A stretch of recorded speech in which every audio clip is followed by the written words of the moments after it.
All right, welcome everyone to How To's Mock Trial Edition. In today's video, we're going to be talking about how to prepare a proper direct examination. So first, what is a direct examination?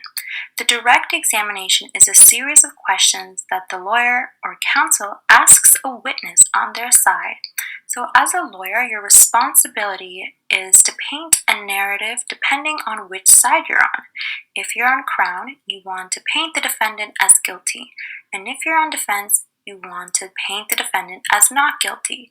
The direct examination is an opportunity for you to use your side's witnesses' testimonies to help you paint that picture. Next is when to use a direct examination. So in Canadian mock trial competitions, there are typically 2 direct examinations per side, 2 for Crown, 2 for defense, for a total of 4 direct examinations. So how it goes is that each side presents their case. Crown usually goes first.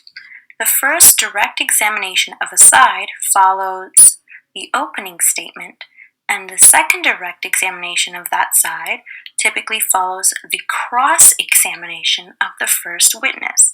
So I provided a timeline at the bottom of the slide to clarify. So let's go through it. So first, we have the opening statement for side 1. Let's say side 1 is Crown. So we have the Crown opening statement, then we have the direct examination of Crown's first witness, then we will have the cross-examination of Crown's first witness, and this is done by the defense, and then we will have the direct examination of Crown's second witness. And then we will move on to the cross-examination of that second witness, and then move on to the defense's side. So the basics of a direct examination. So like I mentioned, the direct examination is an opportunity to paint a narrative. You want to ask open-ended questions: who, what, when, where, why, and how. And it is recommended that after getting out background information from your witness, you want to redirect your witness's attention to the night of the incidents. And you can do this by mentioning the specific time, date, and place. And we have an example right now to show you all that in the works. So as you can see here, we have the beginning of a direct examination.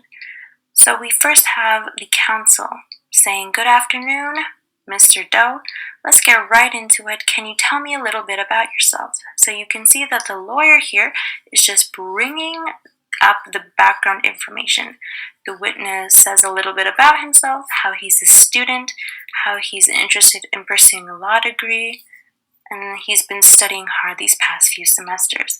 So all this information will be in the testimony, the witness testimony. Counsel then says, "Okay, let me turn your attention back to the night in question, the 20th of September 2020. Where were you that night?" So you can see counsel is using very open-ended questions, and he redirected the witness's attention after getting out that preliminary background information. And he used the date. You can also use the time and the place if you choose to. And the witness then begins his story. "I was at home, just chilling." He planned to go out that evening, but he had too many assignments, so he decided against it. And here we go. We get into the bulk of the witness testimony that you have, and counsel says, "What were your plans for that evening?" And then the witness continues on to talk about his plans. You can see here counsel is only using open-ended questions, and we are starting to get the ball rolling to talk about what happened that night. And lastly, here are some tips. Script your direct examinations. You can prepare for your direct examinations. It doesn't have to be a structured script.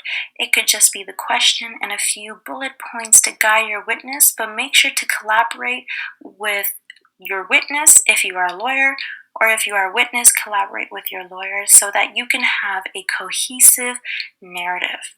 Now, I've talked about how open-ended questions are the primary kinds of questions that you want to ask. However, Leading questions are also permitted, but only in the case when you need clarification about something that the witness has already mentioned. So I provided an example. Witness says, and then I saw a huge truck. Because the witness has mentioned a huge truck and seeing a huge truck, the counsel can then ask, were you near the truck when you saw it? So that type of leading question is okay.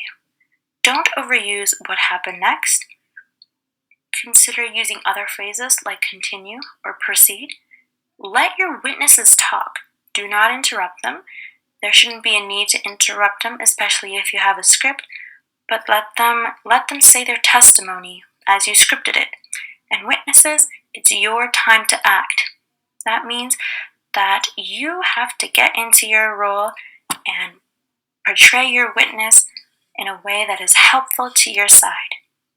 All right? I hope that was helpful, everyone. Good luck.